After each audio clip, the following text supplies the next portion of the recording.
الناس بقى اللي بتاخد شاور وتجري بسرعة تطلع من الحمام، لازم تجربوا بقى لو انتوا دولكوا فترة طويلة ما خدتوش شاور حلو كده محترم، لازم تجربوا الصابون.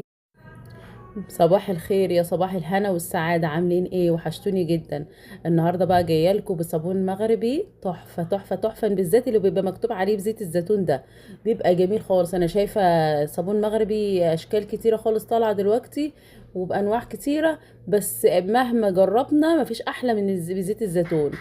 من الحاجات الحلوة خالص، تقدر تستخدميه يعني مرة كل اسبوع، مش شرط تفركي جسمك جامد. يعني بصوا يا جماعة، التفريك مش لازم يبقى بقوة، حاولوا تبقوا حنينين على جلدكم شوية، عشان ممكن بدل ما انت تعمل حمام مغربي يروق على جسمك ويشيل الحاجات اللي بتبقى على الجسم، اللي هي الرواسب اللي بتبقى على الجسم مش بتبان طبعا غير لما بنعمل بالصابون المغربي، لان الصابون المغربي يلين الجلد خالص، ولو فيه جلد ميت بتلاقيه بيطلع معاه بعديه على طول.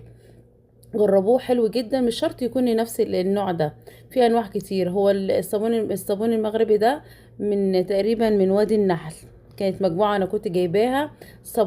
الصابون المغربي علبة زي دي، وليفة مغربية، وصابون الغار والطين المغربي. بصراحة جميل جدا جدا. شوفوا هو سائل كده ازاي، بس ما شاء الله بيرغي وحلو جدا. فلو انتوا جربتوه وبتحبوا الحاجات دي،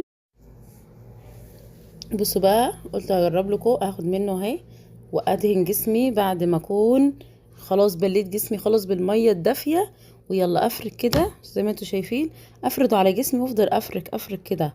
ما شاء الله. في بس كده اول ما تحطه على جسمك وتفركوه بالشكل ده، وتنزلي عليه ميه بعديها، تجيبي الصابونه اللفه المغربيه، ويلا بقى ايه، نزلي الاول، اول حاجه تنزل الصابون اللي على جسمك بالميه، واذا نزلتي الميه خالص ونزل الصابون، تجيبي بقى اللفه المغربيه وتقعدي ايه تفركي في جسمك، طبعا بنعومه، وتلفي ايديكي كده لف لف، ما تستعجليش وتحكي جامد كده، لا لفي ايديكي لف كده، وان شاء الله يبقى جميل خالص، وهيطلع لك الخلايا الميته، وما تحتاجيش لاي حد يعمل لك حمام مغربي، تقدري انت تعمليه لنفسك في البيت بطريقه سهله وبسيطه خالص. طبعا شفتوا الصابون خلاص شرب ايديا شربته، اول ما هغسله هينزل على طول.